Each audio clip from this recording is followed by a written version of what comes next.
Hello friends, welcome back to our channel. இன்றைக்கி நம்ம கவி வீட்டு சமையலில் சாம்பார் பொடி எப்படி பண்ணலான்னு தான் பார்க்க போகிறோம். அதுக்கு முன்னாடி நீங்கள் நம்ம சேனலுக்கு புதுசுனா நம்ம சேனலை மறக்காமல் சப்ஸ்கிரைப் பண்ணிக்கோங்க. பக்கத்தில் இருக்க பெல் பட்டனையும் மறக்காமல் ப்ரெஸ் பண்ணிக்கோங்க. அப்போ தான் நான் போடுற வீடியோலாம் உங்களுக்கு ரெகுலராக வரும். இப்போ வாங்க வீடியோக்குள்ளே போகலாம். நான் ஃபஸ்ட்டு ஒரு கடாயில் ஒரு 2 ஸ்பூன் அளவுக்கு நல்லெண்ணெய் ஊற்றிக்கிறேன். நல்லெண்ணெய் நல்லா காய்ஞ்சதும் பெருங்காயம் வந்துட்டு உங்களுக்கு தெரியும், ஒரு நெல்லிக்காய், சின்ன நெல்லிக்காய் அளவுக்கு பெருங்காயத்தை வந்துட்டு நான் இதில் வந்து பொரிச்சிக்கிறேன். இதில் நான் எதுவுமே வந்துட்டு கிராம் கணக்கு எடுக்கல, எல்லாமே கண்ணளவு கையளவு தான். நான் அதை நெல்லிக்காய் அளவுக்கு இப்போ நான் வந்துட்டு பெருங்காயத்தை நல்லா பொரித்து 2 பக்கமும் எடுத்துக்கிறேன்.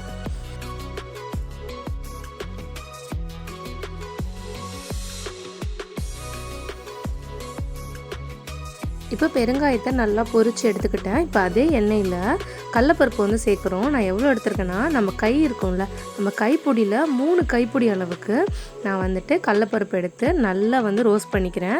உங்களுக்கு தெரியும், நல்லா பொரிஞ்சு கலர் கொஞ்சம் மாறி நல்லா வந்துட்டு ஒரு ஆரமா ஃப்ளேவர் வரும். அப்போ வந்துட்டு அதுலேருந்து எண்ணெயிலேருந்து வடிகட்டி இந்த கடலப்பருப்பை வெளில எடுத்துடலாம். இப்போ கடலப்பருப்பு வெள்ளை எடுத்ததுக்கப்புறம் அதே சட்டியில் மிளகா வந்துட்டு நான் சேர்த்துருக்கேன். நான் ஒரு 35லேருந்து 40 மிளகா, நல்ல காரமான மிளகானா நான் 35 மிளகா போதும். காரம் கம்மியான மிளகானா 40 பட்டை மிளகாவை நான் நல்லா வந்துட்டு எண்ணெயில் 1 ஸ்பூன் அளவுக்கு எண்ணெய் இருந்திருக்கும், அந்த எண்ணெயில் நல்லா பொரித்து நான் எடுத்துக்கிறேன். இப்போ அதே சட்டியில் வந்துட்டு மல்லி வந்துட்டு எடுத்திருக்கேன். மல்லி வந்து உங்களுக்கு நான் அளவு சொல்கிறேன். ஒரு 250 கிராம் மட்டும் நான் மல்லி எடுத்திருக்கேன், 1/4 கிலோ அளவுக்கு. இதை மல்லியை வந்துட்டு நல்லா வந்துட்டு ரோஸ்ட் பண்ணிக்கிட்டு இருக்கும் போதே கருவேப்பில்லை ஒரு 4லேருந்து 5 கொத்து கருவேப்பில்லையை அந்த மல்லியோடு சேர்த்து நல்லா வறுத்துக்கலாம்.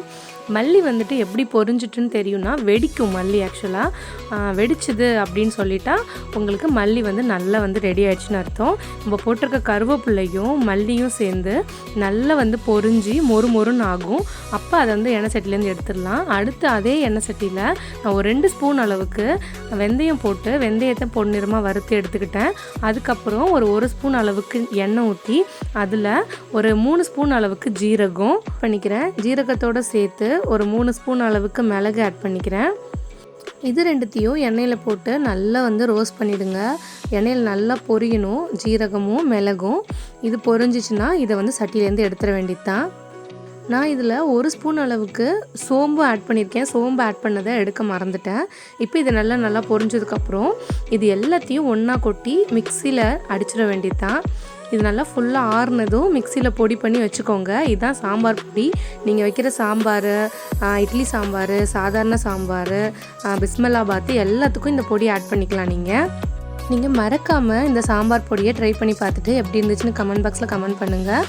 அப்படியே நம்ம சேனலையும் மறக்காமல் சப்ஸ்கிரைப் பண்ணிக்கோங்க. நான் இன்னொரு வீடியோவில் இன்னொரு சூப்பரான ரெசிபியோட உங்களை மீட் பண்ணுறேன் ஃப்ரெண்ட்ஸ். பாய்.